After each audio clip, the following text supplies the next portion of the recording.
ଜାମୁତି ଗ୍ରାମରେ ରାମନବମୀ ପାଳିତ।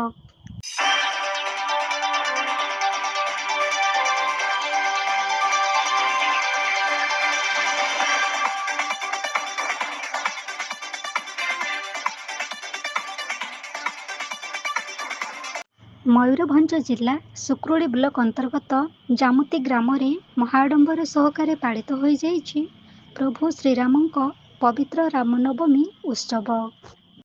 ଏହି ରାମନବମୀ ପୂଜା ପାଇଁ ସର୍ବପ୍ରଥମେ କଳସ ଯାତ୍ରାର ଆୟୋଜନ କରାଯାଇଥିଲା।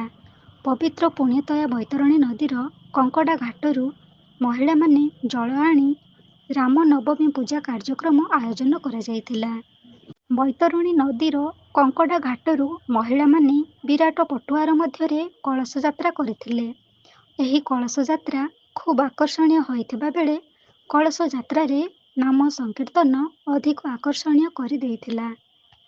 ମହିଳାମାନେ ଜଳ ଘାଟରୁ ଜଳ ଆଣିବା ଦୃଶ୍ୟ ଖୁବ୍ ନିଆରା ହୋଇଥିଲା।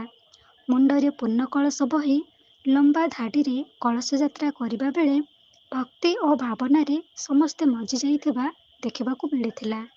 ଏହି ରାମନବମୀ ଉତ୍ସବରେ ଅଭିଜ୍ଞ ପୁରୋହିତ ଡକ୍ଟର ଚନ୍ଦ୍ରଶେଖର ଦାସଙ୍କ ପୂଜା ବିଧିରେ କାର୍ଯ୍ୟକ୍ରମ କରାଯାଇଥିଲା।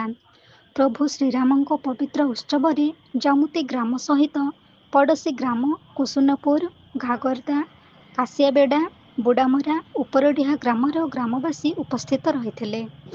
ବୁଲୁ ଗିରି, ବଟ ମହାନ୍ତ, ପଟେଲ ମହାନ୍ତ, ଲୁନା ଗିରି, ତ୍ରିଲୋଚନ ମହାନ୍ତ, ମନୋଜ ମହାନ୍ତି ସମ୍ପୂର୍ଣ୍ଣ ଦାୟିତ୍ୱ ନେଇ ରାମନବମୀ ଉତ୍ସବ ପାଳନର ମୁଖ୍ୟ ଭୂମିକା ଲିଭାଇଥିଲେ।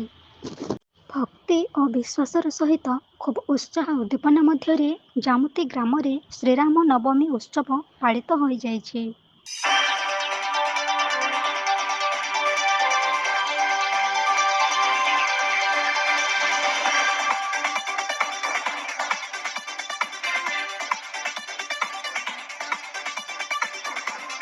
ବାସୁଦେବ ସିଂଙ୍କ ରିପୋର୍ଟ, এবি ନ୍ୟୁଜ୍।